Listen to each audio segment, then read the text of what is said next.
My credit card was declined, and the hospital mercilessly kicked me out. My husband left, saying he'd find money, but he never came back. "I'm sorry, but this bed is for another patient," the nurse snapped. Just as I was about to accept my death, a strange man appeared and took care of everything. He moved me to a VIP penthouse suite and showed me parking lot security footage of my husband. The sharp smell of chemicals and the bone-deep chill of the air conditioning cut into my skin. I lay powerless on an emergency room gurney, the sheets worn thin. Every exhale felt like a massive stone crushing my chest. Beside me, the heart rate monitor beeped slowly, mirroring my fading hope. "Mrs. Valerie Hayes, I'm sorry, but I need an answer now," the administrative clerk said, her voice devoid of empathy. The woman in a sterile white uniform stood at the foot of my bed, holding a clipboard. Her gaze wasn't on me, but on the bill she was holding. "Your insurance card has been declined for exceeding its limit, and the initial deposit hasn't been paid either." I weakly turned my head toward my husband, David, who stood beside the bed. His face was a mask of concern, but strangely, his attire was impeccable. His shirt was perfectly pressed, his hair slicked back with expensive gel. He looked like he was heading to a party, not caring for his dying wife. "Honey," I called out, my voice cracked and dry. David sighed deeply. It was his usual gesture whenever he felt I was a burden. "Valerie, just hang on a little longer. I'll do whatever I can. You know how tight things are." He made the same promise 2 hours ago. The clerk cut him off sharply. "If payment isn't made in the next 30 minutes, we'll have to transfer you out. We need this bed for another ER patient whose paperwork is already processed." Her words hit me like a slap. I wasn't a person here, just an obstacle to the hospital's business. Hot tears rolled down my cheeks, the only part of my body that felt any warmth. David clutched the phone in his hand. I saw the screen light up for an instant. A message notification. It was a short text, but before I could see who it was from, David hastily turned off the screen. "I'm going to see if I can get a loan," David said. He leaned down abruptly and gave me a short kiss on the forehead. It felt cold and rushed. "I know a lender just around the corner. The interest is high, but we have no other choice. Valerie, for you, I don't care if I go broke, as long as you live." His words were sweet, but his eyes weren't looking at me. His gaze shifted to his wristwatch, then toward the exit. "Darling, don't take too long." "I'm scared," I whispered. "Yeah, don't worry. Wait for me here." Without a backward glance, David walked briskly out of the emergency room. His gait seemed too light and energetic for someone going to borrow money. 30 minutes passed, then an hour. The pain in my abdomen intensified. It was as if an invisible hand were wringing my insides. But that physical torment was nothing compared to the anguish of realizing David wasn't coming back. The hospital's calls to his cell phone went straight to voicemail. The same administrative clerk returned. This time, she was accompanied by 2 burly security guards. "Time's up, ma'am," she said coldly. "We can't reach your husband. This bed is needed for a car accident victim who just arrived, but I'm sick. Please, we're not a charity. Please wait outside or in the lobby until a family member comes and completes the payment." My gurney was pushed mercilessly outside, not to a room, but to a drafty, dusty hallway near the exit. Passers-by stared at me with a mixture of pity and disgust. I felt like trash that had just been discarded for being useless. In that precise moment, I realized David hadn't gone to find money. He had abandoned me. He had left me here to die slowly, to rid himself of the burden of my enormous medical bills. A coal-black despair began to consume my consciousness. My vision blurred. The edges darkened. "I guess this is the end." I resigned myself. "God, if I have to go, take me now. I'm so tired." Suddenly, the hustle and bustle of the hospital lobby ceased, as if by magic. Through the main entrance walked 5 imposing men dressed in expensive black suits. Their presence was so commanding that even the hospital security guards stepped aside to let them pass. In their midst walked a middle-aged man, his hair graying at the temples but with a robust build. His face was stern, his sharp eyes scanning the room as if searching for something precious. The sound of his shoes echoed, expensive leather shoes against the cheap hospital linoleum. Click, clack, click. The rhythm was decisive and majestic. My heart beat faintly. "Are these the angels of death?" The middle-aged man stopped right in front of my dilapidated gurney. He looked down at me, His penetrating gaze suddenly softened, and his eyes reddened. Without caring about the dirty floor, the man in the expensive suit knelt beside my bed. He took my skeletal hand, riddled with needle marks, and then, as if I were a queen, he reverently kissed the back of my hand.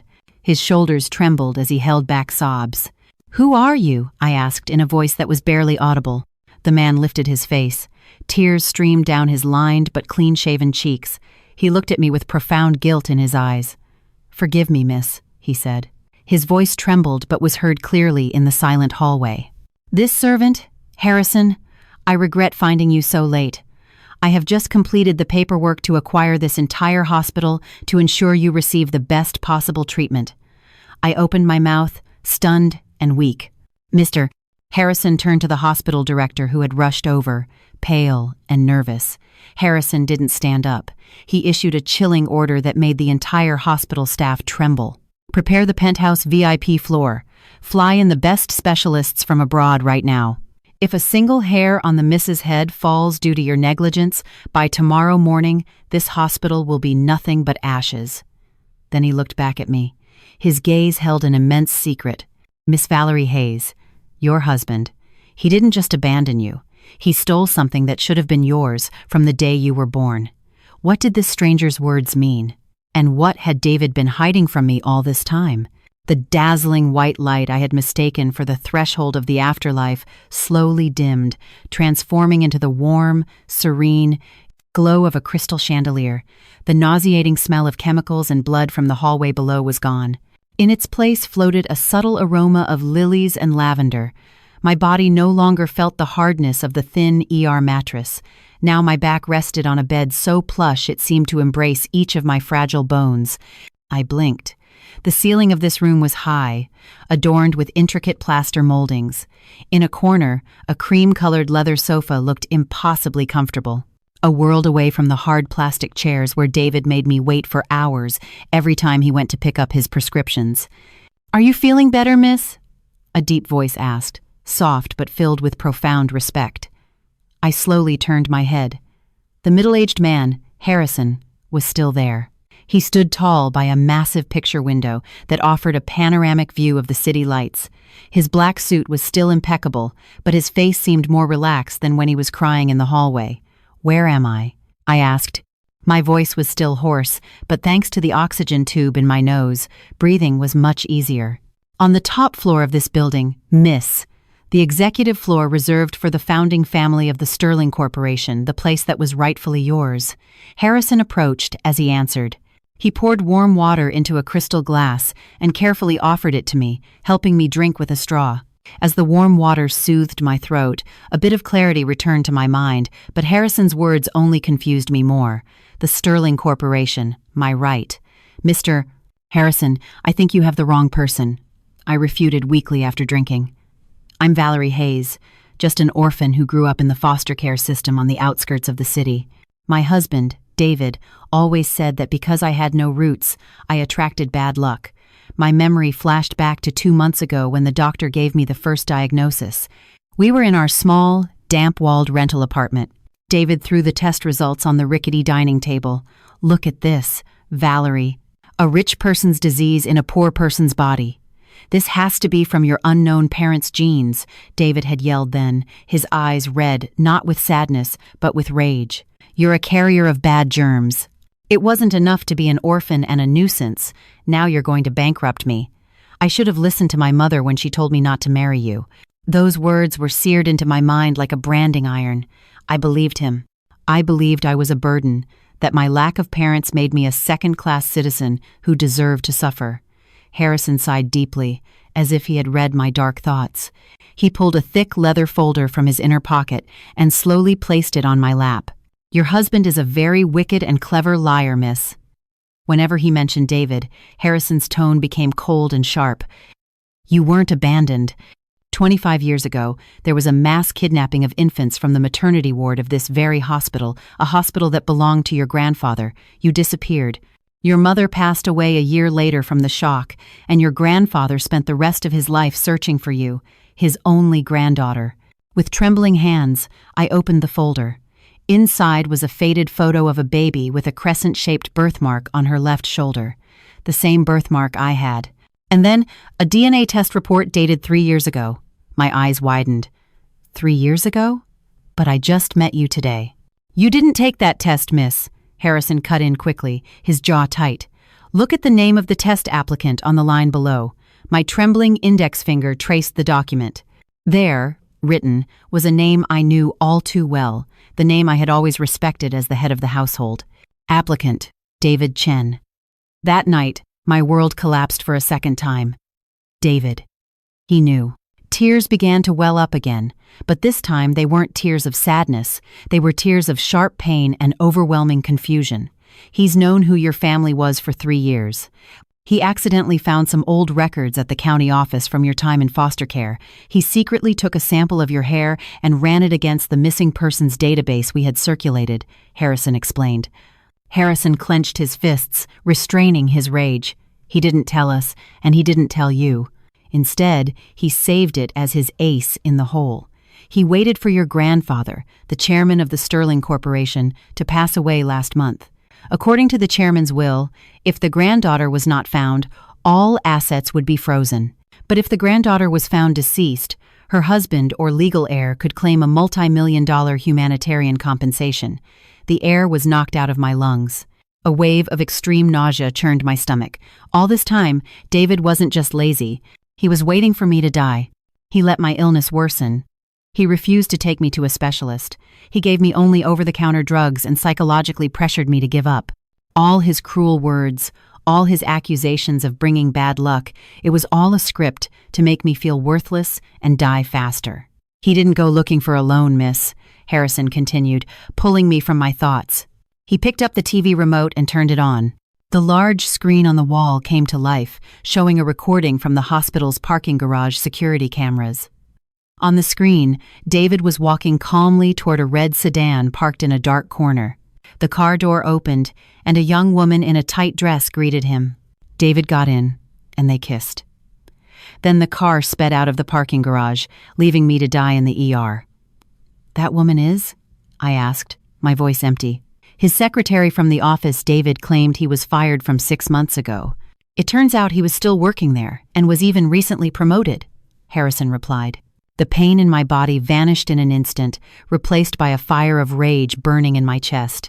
My sincere love during 5 years of marriage had become a poison that was slowly killing me. He abandoned me when I needed him most, for another woman and for the inheritance I would leave upon my death. I looked at Harrison. The pitiful light in my eyes had changed. In its place grew a new determination, hard as steel. "Mr. Harrison," I called. "Yes, miss. Are all of this hospital's facilities and my grandfather's fortune now mine? You are the sole owner of the Sterling Medical Group and all its real estate assets. With a single signature, you could buy your husband's pride 1,000 times over." I clenched the silk sheets until my knuckles turned white. "Then, don't call me miss anymore," I said coldly. "Help me recover. I want to see David Chen's face when he realizes the corpse he left behind can rise from the grave." Harrison gave a faint, meaningful smile. He bowed respectfully. "As you command, Chairwoman Hayes. But first, there's something else you should see in your personal account we've just activated." David was clumsy enough to leave a digital trail.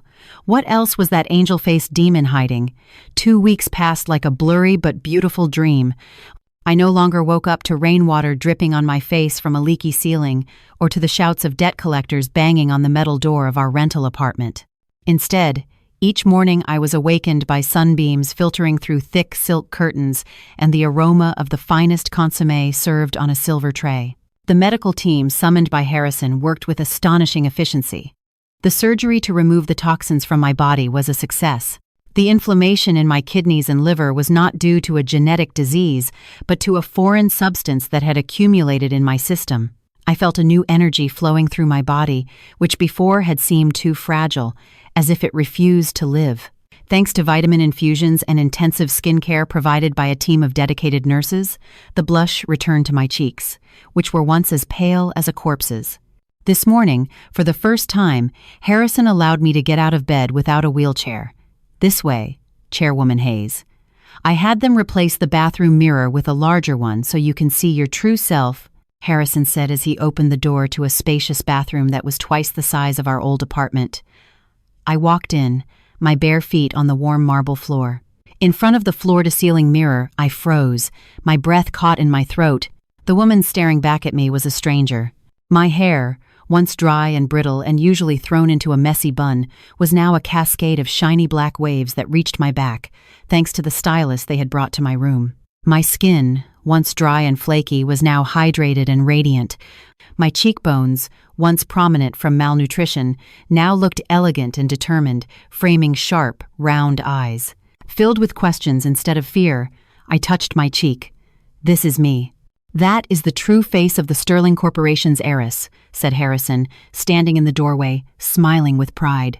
"Poverty and suffering hid it for a while, but blood doesn't lie." I turned to Harrison. The astonishment slowly faded, replaced by the bitter reality that was once again taking hold of me. The reason I was here, the betrayal, made all this beauty and wealth feel empty. "You said David left a digital trail," I said, ignoring Harrison's compliment and getting straight to the point. I walked to the sofa and sat down with a straight back, a new posture I had learned instinctively. Harrison nodded, took out a slim tablet, and placed it on the table in front of me. The screen lit up, showing a series of bank statements and online purchase records. "We traced your husband's more accurately, your ex-husband's cell phone activity after he abandoned you at the ER that night," Harrison explained. His elderly fingers swiped across the screen. "Look at this." My eyes widened at the figures and locations. At the exact time I was dying and he claimed he was going to borrow money from a lender, David had spent $1,500 at a luxury jewelry boutique downtown. My voice broke.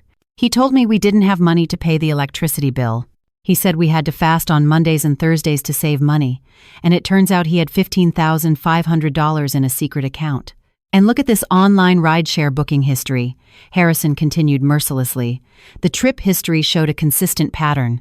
Every time David said he was leaving for a night shift or a weekend job, he was actually heading to a luxury apartment on the Upper East Side. It wasn't the office, the factory, or the construction site he told me about with a pitiable face. "Viridian Apartments, Suite 1208, I read softly. "Rented in the name of a woman named Ashley, the secretary you saw in the security footage," Harrison added. With trembling hands, I picked up the new phone Harrison had placed on the table. My old phone with the cracked screen had already been thrown away. With stiff fingers, I dialed David's number, which I knew by heart, the number whose ringtone I had once so anxiously awaited. Beep. The cold mechanical tone answered. "The number you have dialed is not in service." I tried again with the same result. He had changed his number, discarded me. He would think I was dead, without family, cremated by social services. "It's no use, Chairwoman," Harrison said, his voice soft but firm. "He has already changed his number. To him, the poor, sick Valerie Hayes is a thing of the past." I slowly put the phone down. This time, I didn't cry. I just felt a cold sensation spreading from my feet to my head. A serene but lethal coldness. "Mr. Harrison," I called. "Yes, Chairwoman. What is the total amount of liquid assets I can access today?" Harrison typed something on the tablet and showed it to me. The number of zeros was so long I had to count it twice. An amount that could buy David's pride and more, even the lives of his descendants to the 7th generation. "Your access is unlimited. Your black VIP card was activated this morning." I stood up and walked back to the mirror. I looked at myself again. This time I didn't see a victim. I saw a predator who had just woken from a long sleep. "Get the car ready." My voice was firm and irrefutable. "And tell the IT team to track the current location of David's new cell phone. I trust you're already monitoring it." Harrison smiled broadly. This time, it was a terrifying smile. "We've already located him, Chairwoman. He's at a nightclub right now. It seems he's celebrating his financial freedom." "Perfect," I said, picking up the soft fur coat hanging on a chair. "Let's go there. But not as Valerie Hayes, David Chen's wife. That Valerie died in a hospital hallway. And how will you introduce yourself?" I turned and gave a cold, slight smile. "As his nightmare." On the tablet screen, which was still on, a red dot blinked, indicating David's location. A quiet dot, unaware that a storm was heading straight for it. The black sedan I was riding in glided silently through the rain-slicked streets of the city.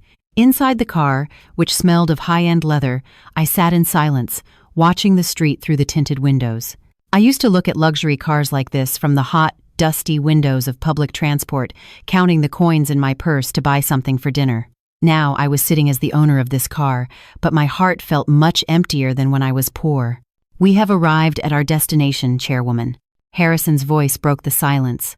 The personal driver opened the door for me. We stopped in front of a tall building with a striking neon sign that read, Zenith. This was the most exclusive club in the city, a place where high-ranking officials and businessmen spent in one night what it took me to live for a whole year. I stepped out. The night air brushed against my face, now covered in elegant makeup. The black silk dress that enveloped my body swayed slightly. The high heels forced me to maintain an upright posture. I was completely different from the old Valerie, who always walked with her head down, intimidated. The burly bouncers, who were usually intimidating, bowed respectfully upon seeing Harrison behind me. Without any checks, they guided us through a special corridor that led to a private balcony area on the second floor, with a direct view of the dance floor below.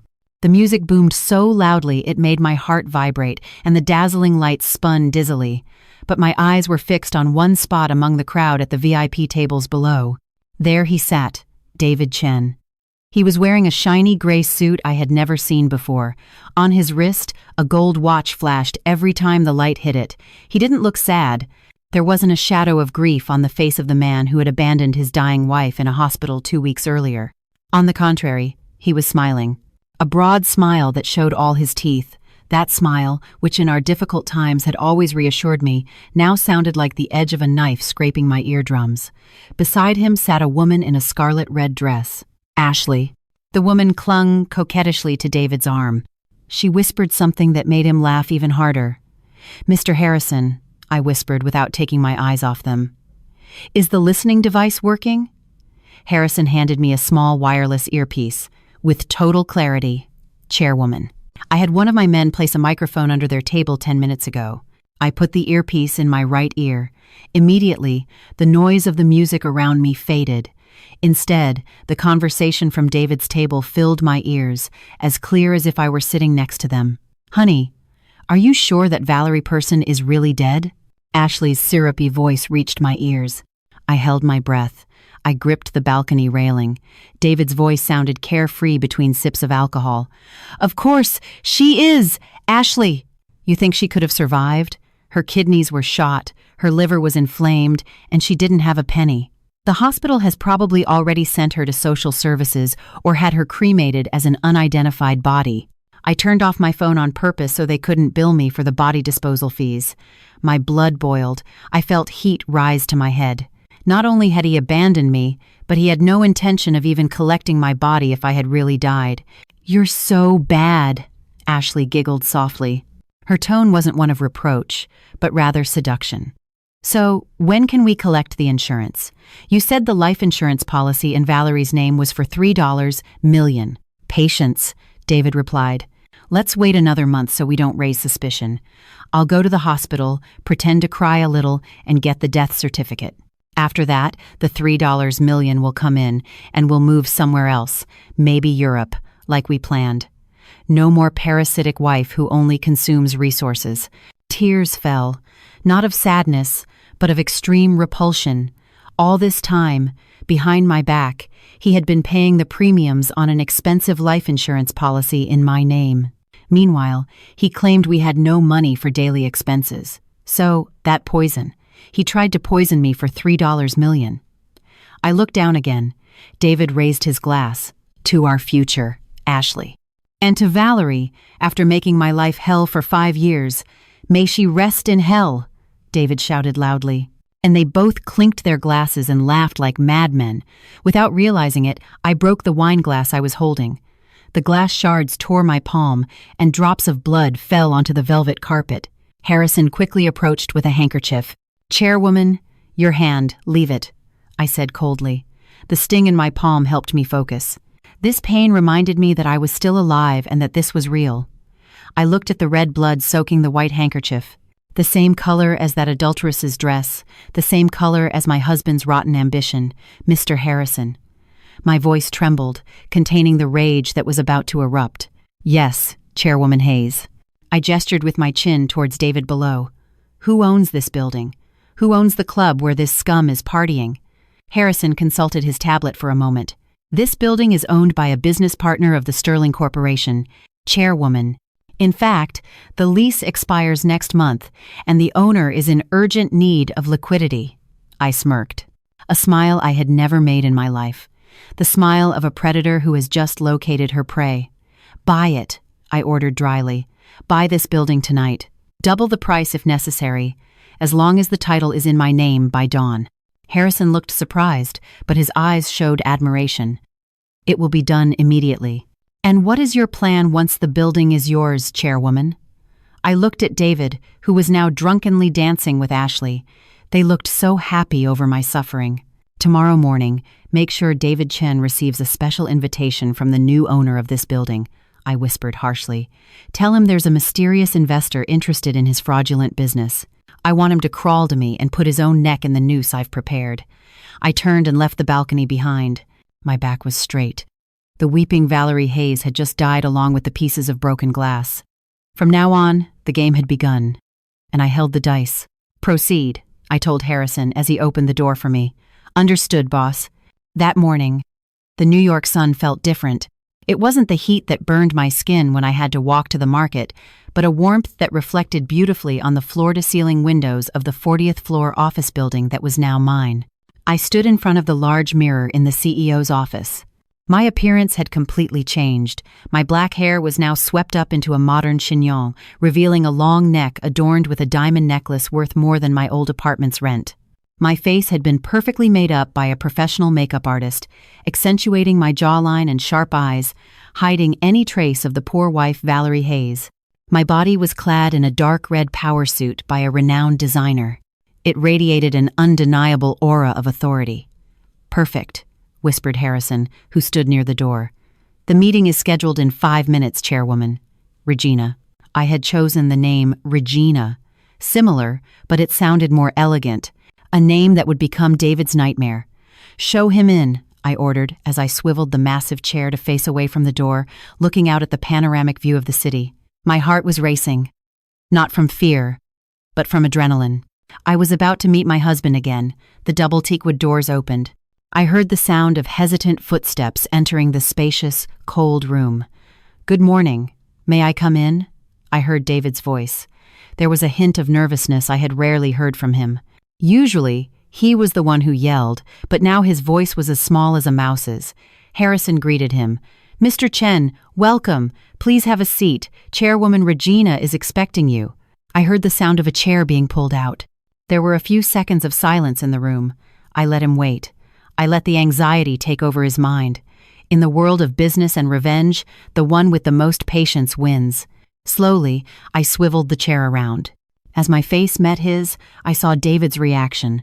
His eyes widened. His mouth fell slightly open. He scanned me from head to toe with a mixture of greed and admiration.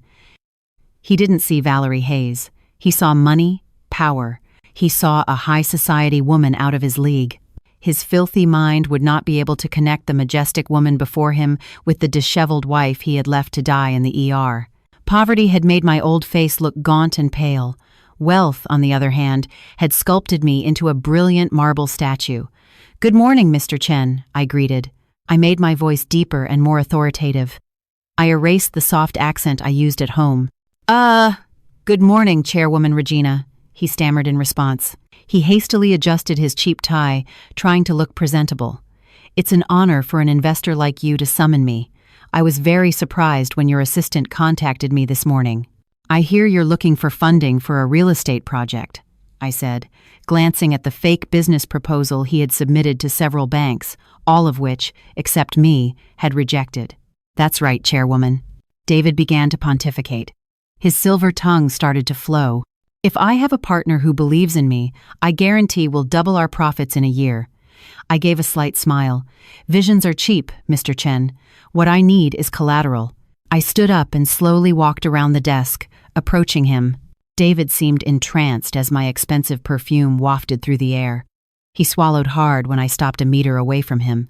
I'm willing to invest $10 million in your new company, I said casually. David's eyes nearly popped out of his head. $10 million, but I cut him off. There's a condition. Anything, chairwoman. I can meet any condition, he exclaimed without thinking. Greed had paralyzed his reason. I need someone with the guts to take risks.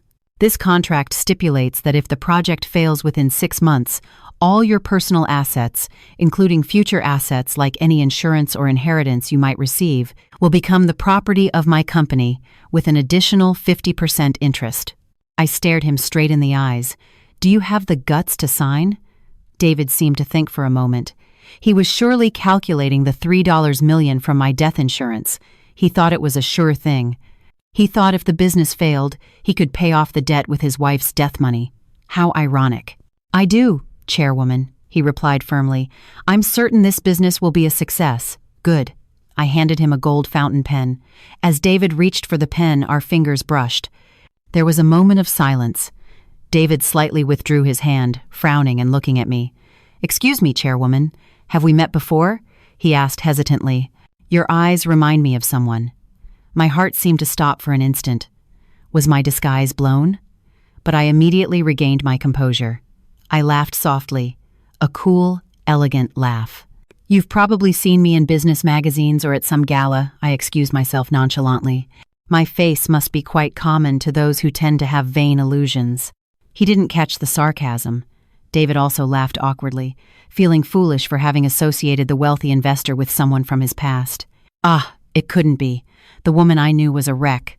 She can't be compared to an angel like you, chairwoman, he said as he quickly signed the contract. A wreck. My heart clenched hearing the nickname he had given me. It's valid now, I said, taking back the documents. The trap was set, and David's neck was in it. David stood up to shake my hand. Thank you for your trust, Chairwoman Regina. I won't disappoint you. To celebrate this collaboration, may I invite you to dinner? What a shameless man. His wife hadn't even been officially declared dead, and he was already flirting with another woman in front of her. I took his hand. My grip was strong.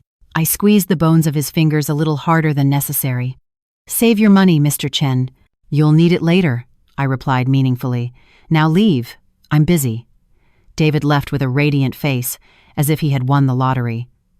He didn't know he had just signed his own death warrant. As soon as the door closed, Harrison re-entered. A magnificent performance, chairwoman. He fell right into the trap. I looked at the palm of the hand I had just shaken his with. I felt the urge to wash it with hydrochloric acid. This is just the beginning, Mr. Harrison, I said coldly. Now, execute phase 2. Make it seem like the real estate project is going smoothly for the first month, and from the second month, start to slowly sink it. And one more thing. Yes, chairwoman. Send a package to our old apartment. Let the sender be an old friend he forgot. I want to see him panic. This game of cat and mouse was becoming more and more interesting. The toxicologist's office on the special floor of the hospital was shrouded in a suffocating silence. Only the ticking of the wall clock, in sync with my irregular heartbeat, could be heard. In front of me, Dr. Evans, the top poison expert Harrison had flown in from Singapore, stared at the analysis results with a furrowed brow. Chairwoman Regina, he said, using my new name, and began to speak cautiously. He took off his glasses and looked at me with an unreadable expression, a mixture of compassion and horror. In analyzing your hair, nails, and the residue from your kidney that we recently removed, we found something highly abnormal. I clutched my purse tightly. Tell me straight, doctor. Has the cancer spread, or is my kidney failure permanent? Dr. Evans slowly shook his head. It's not cancer, and your kidney failure is not due to a degenerative disease or your diet. He handed me a sheet of paper where a red graph shot upwards. We've detected very high levels of arsenic in your system. This is not accidental environmental exposure. The pattern indicates it was administered in small, regular, daily doses. For at least the last 6 months, my world stopped.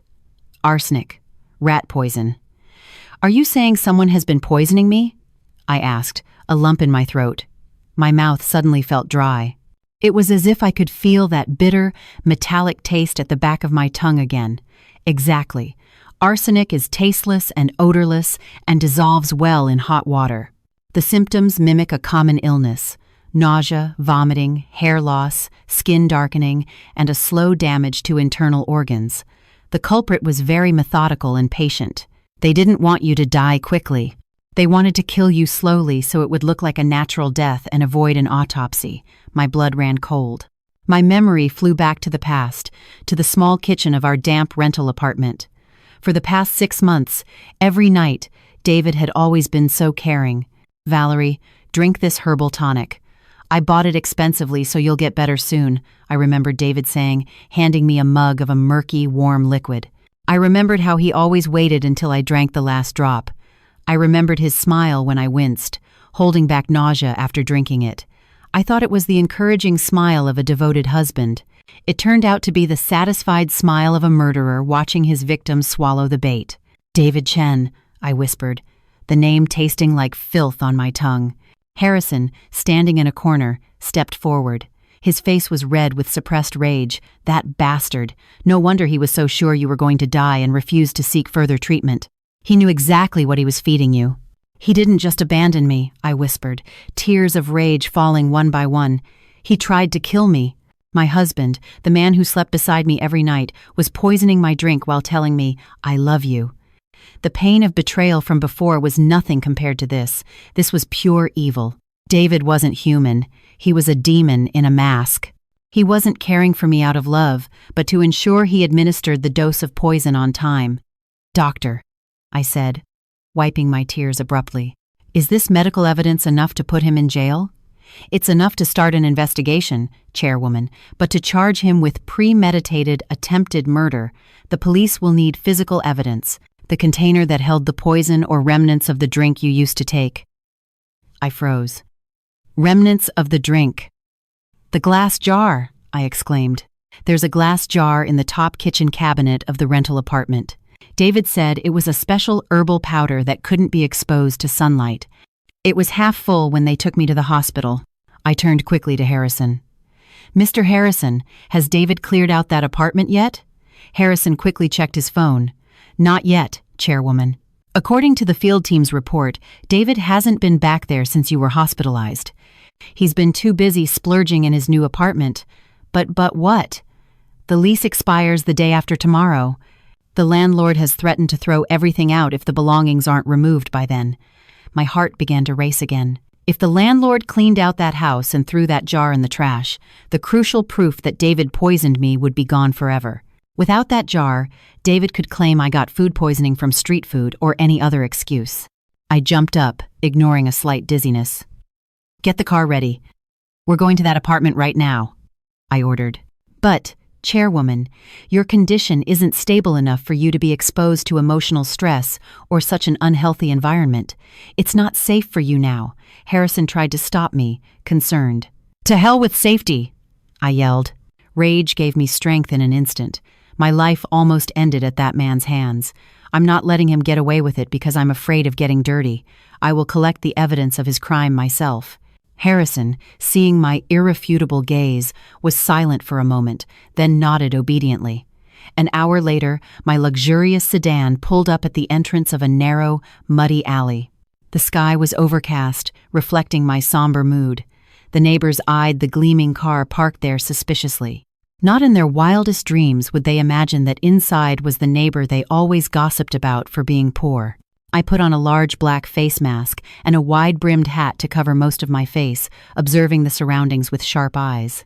Harrison and 2 bodyguards prepared to get out. "Wait here. Only Mr. Harrison and I will go in." "We'll attract too much attention," I whispered. We walked down the narrow alley that reeked of sewage. My steps were firm towards house number 13B. The rusty iron gate was the same, the peeling paint on the walls too, the place where I was slowly dying. Harrison picked the lock with ease. The door opened with a painful creak. A musty smell hit us straight in the nose. The room was a mess. My old clothes were scattered on the floor. David must have rummaged through the closet looking for what little money I might have hidden. I went straight to the kitchen. My heart pounded in my hand as I grabbed the knob of the old top cabinet. Please, God, let the proof still be there. The cabinet door opened. It was empty. My breath hitched. The shelf was bare. The glass jar with the lethal herbal powder was not in its place. Damn it, I cursed. It seems he's already thrown it out, Chairwoman, Harrison said, touching my shoulder and pointing to an overturned plastic trash can in a corner of the kitchen. Among instant noodle wrappers and rotting garbage, I could see shards of shiny glass, and scattered there, a yellowish-white powder that was starting to clump from the humidity. I knelt down. I didn't care that my expensive dress got dirty on the greasy kitchen floor. Using a handkerchief, I carefully collected the remnants of the powder. "This is it," I whispered with a trembling voice. "His murder weapon."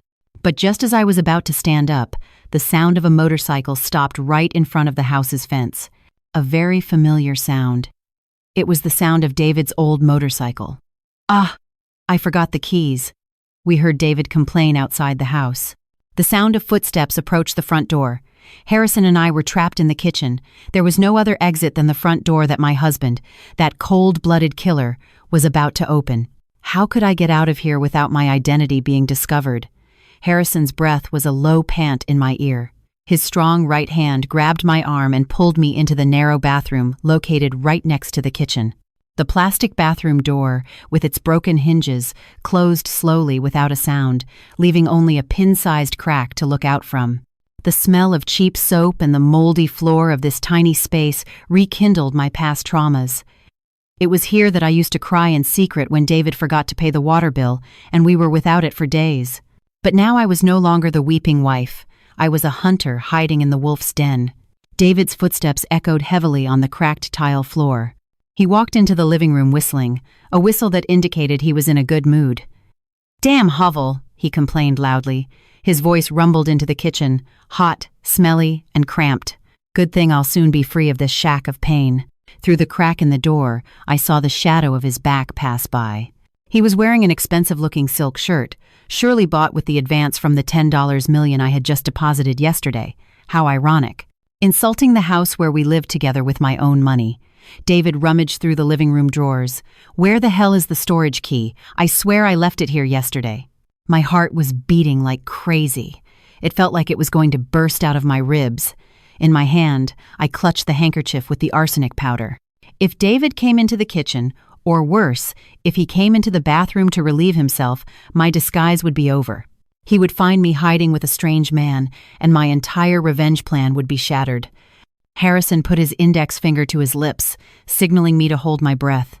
His eyes were full of alert, and his hand was ready inside his jacket, as if he were holding a weapon just in case. Ring, ring. David's phone rang shrilly. He answered with an arrogant tone. "Yeah. Yes, site manager. What? Missing materials? Well, buy them. I already sent you the money. Don't bother me with trifles." "I'm not a grunt anymore. I'm a CEO," he shouted sharply. He hung up the phone with irritation. Then his gaze fell on a nail on the wall near the exit. "Ah, there's the key." David grabbed the hanging key without even looking towards the kitchen, turned around, and left. We heard the loud slam of the front door and the sound of the motorcycle speeding away. I collapsed onto the wet bathroom floor. My legs wouldn't support me.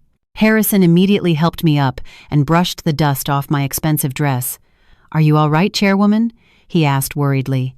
I nodded, catching my breath. The fear from a moment ago slowly dissipated, and a new wave of hatred took its place. I had just heard everything he said. Shack of pain. He called the house where we built our dreams a shack of pain. "Let's get out of here, mister." "Harrison," I said coldly, "we have the evidence. Now it's his turn to taste the pain." Back in my magnificent office, I wasted no time. The poisonous powder was delivered to a private forensic lab to ensure the chain of custody. Now it was time to play the investor card. I sat in my CEO chair and looked at the computer screen showing the data for David's real estate project. "How's the status of the permits?" I asked Harrison. "It's being handled, Chairwoman. The city planning department will hold the building permit for David's project site, citing an old land dispute. The official notification of the project freeze will arrive on his desk this afternoon." "Good," I smirked. "He's already bought the materials, rented the heavy machinery, and paid in advance to the workers with my capital. If the project stops, that money will evaporate. And according to the contract," Harrison continued, "if the project is delayed more than 2 weeks, he will have to return the capital plus a penalty. He'll be cornered." "Not enough." I cut him off. I picked up a new prepaid phone. I wanted to destroy his mind before I destroyed his wallet. I opened the messaging app, entered David's new number, and typed a short sentence that would keep him up tonight. Message sent. Darling David, that herbal tonic you made me was delicious. Too bad the jar broke in the kitchen, but don't worry, I kept what was left safe. I pressed send. Across town, in his small, newly rented office, David was sitting nonchalantly with his feet up on the desk. He felt on top of the world. His new secretary wasn't Ashley, whom he had left at his old office as a lookout. The new secretary had just brought him a coffee. On his desk, his phone buzzed, a message notification. David glanced at it with annoyance, thinking it would be a congratulatory message from a colleague. He picked up the phone, unlocked it, and read the message from an unknown number. David's face, which until a moment ago was flushed with euphoria, suddenly turned as pale as paper. His eyes widened as he read the words, herbal tonic, broken jar, crash. The coffee cup in his hand fell, staining the floor and his expensive shoes. It can't be, he moaned. His lips trembled. Who is this? With trembling fingers, he hurried to reply. Who are you? This isn't funny. An instant later, another reply came. This time it wasn't a text, but a photo. A photo of a yellowish powder on a white handkerchief with the background of the familiar tile floor of his old apartment. Below the photo, a text that read, Your wife says, hello from hell. David, in a panic, threw the phone against the wall. His breathing quickened. Cold sweat, the size of corn kernels, ran down his temples. Valerie was dead. He was sure of it. He left her dying in a coma. It was impossible for her to have survived. So who was it? A ghost? Or was there someone else who knew his secret? Knock, knock. A knock at the office door. David jumped. Who is it? He shouted hysterically. An employee entered with a scared face. Sorry, sir.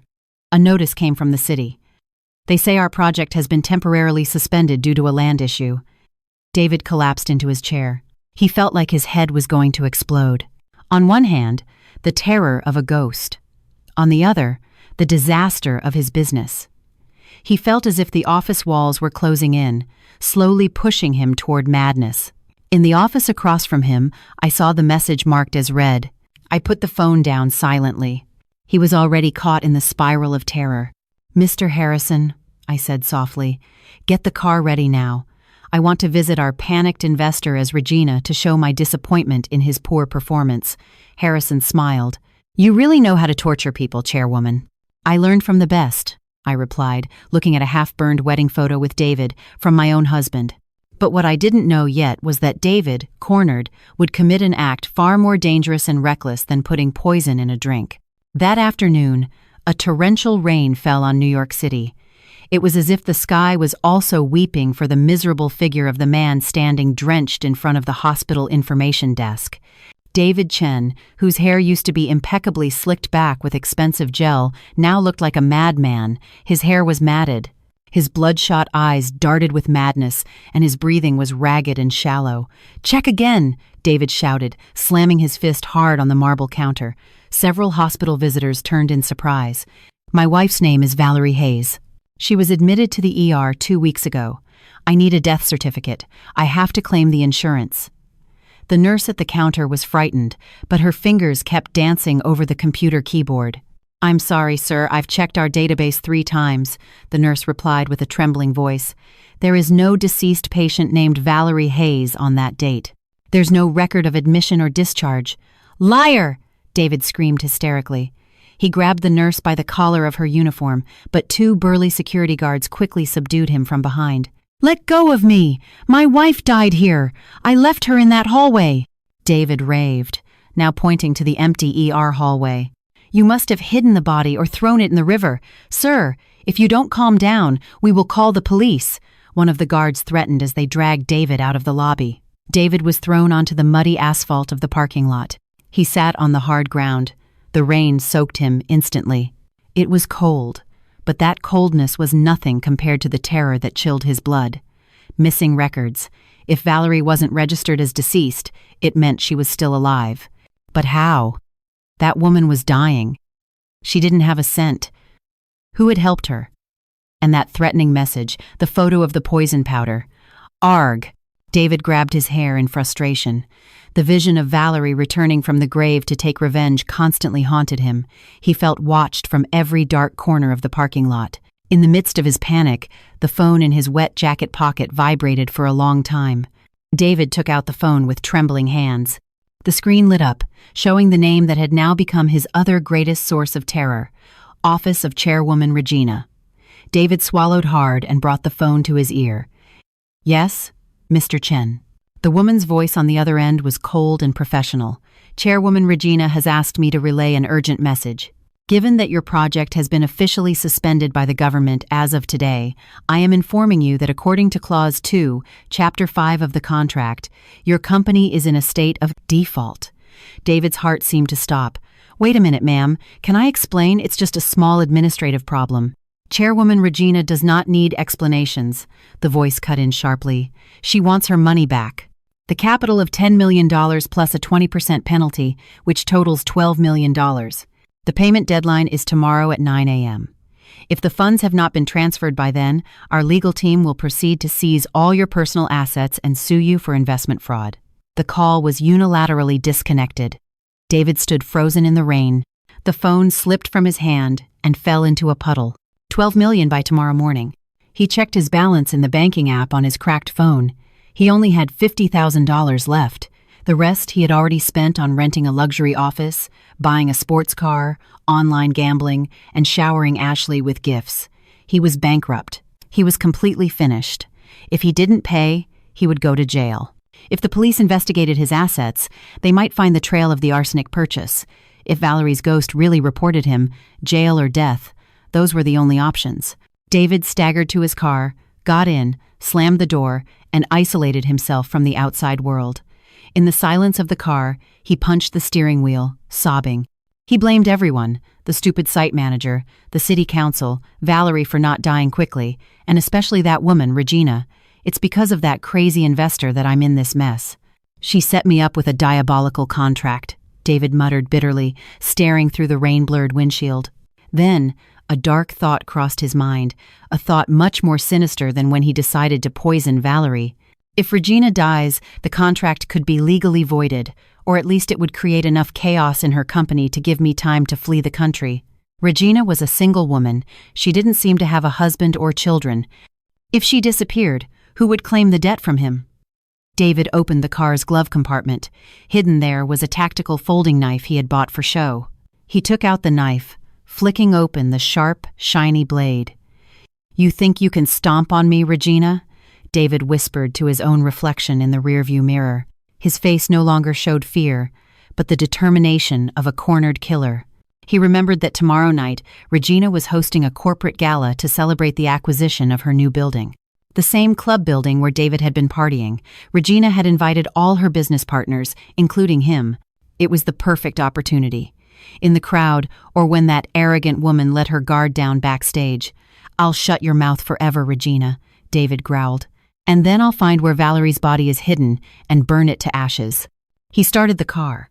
The roar of the engine sounded wild, matching the evil intent that now completely dominated his soul. David didn't know he wasn't planning the murder of a stranger, but walking straight to the gallows his own wife had prepared. Far away, in a black sedan parked out of sight, I lowered my binoculars. "He has entered the phase where he has completely lost his mind, Chairwoman," Harrison reported from the front seat. "He seems very dangerous." "Let him," I replied coldly from the back seat. "A drowning man will grasp at anything to survive. Beef up the security for tomorrow night's event, but leave a small opening. Let him get close to me." "Are you sure?" "It's risky. I want to see his eyes when he realizes who he's trying to kill. Mr. Harrison, I want him to see Valerie inside Regina before I destroy him," I continued, ordering. Our car started to move slowly, leaving behind David, who was sharpening his knife in the dark.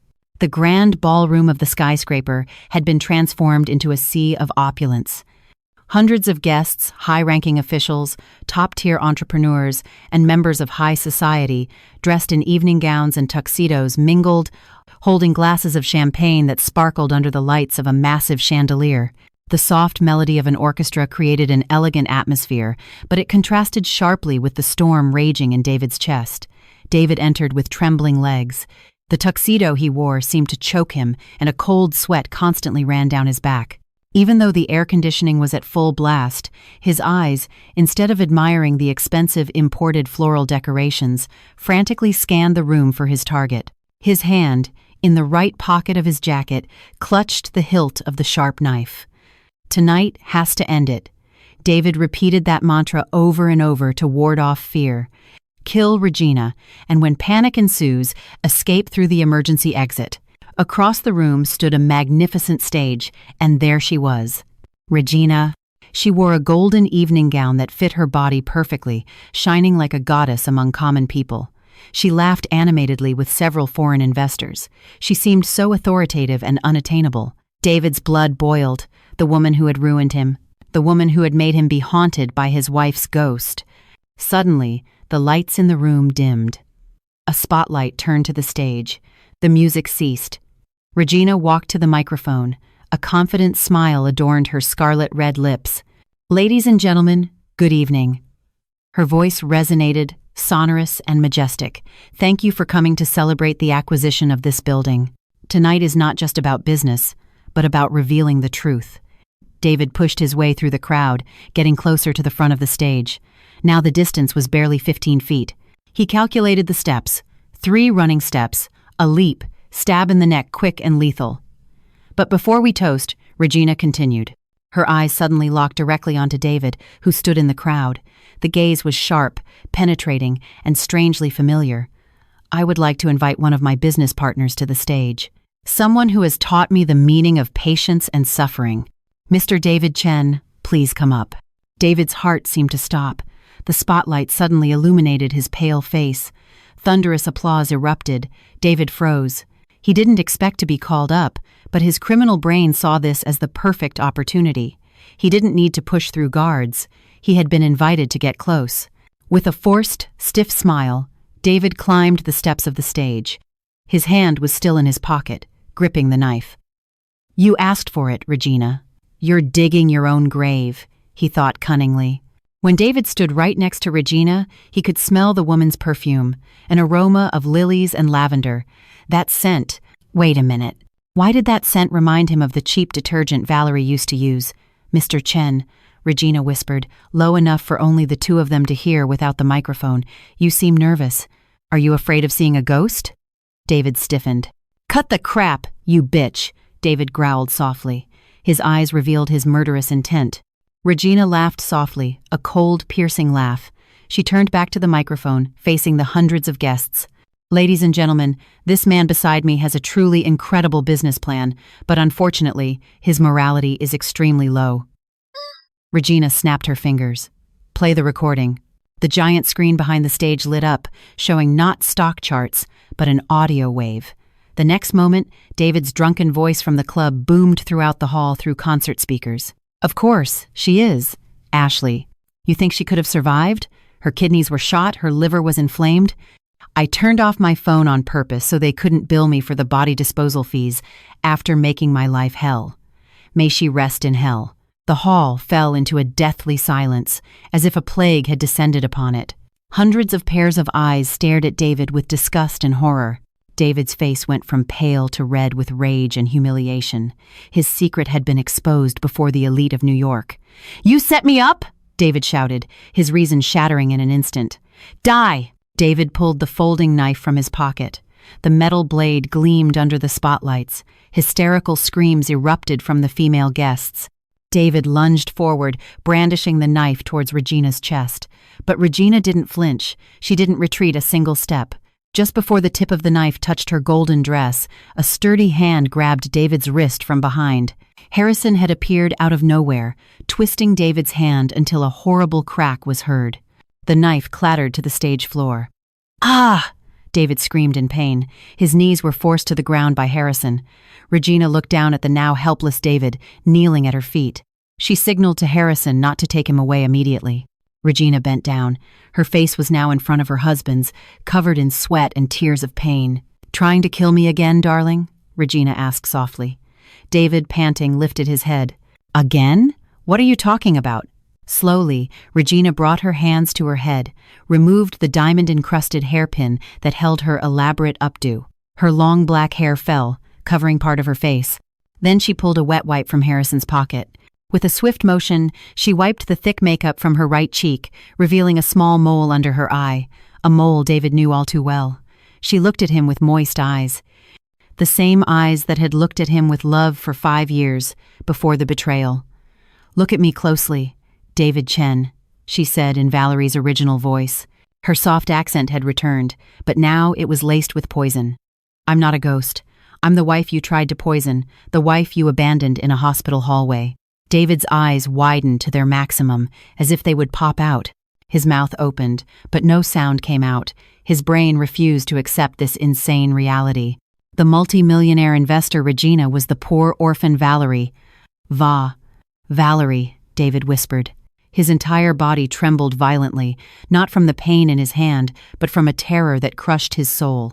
How? Valerie smiled.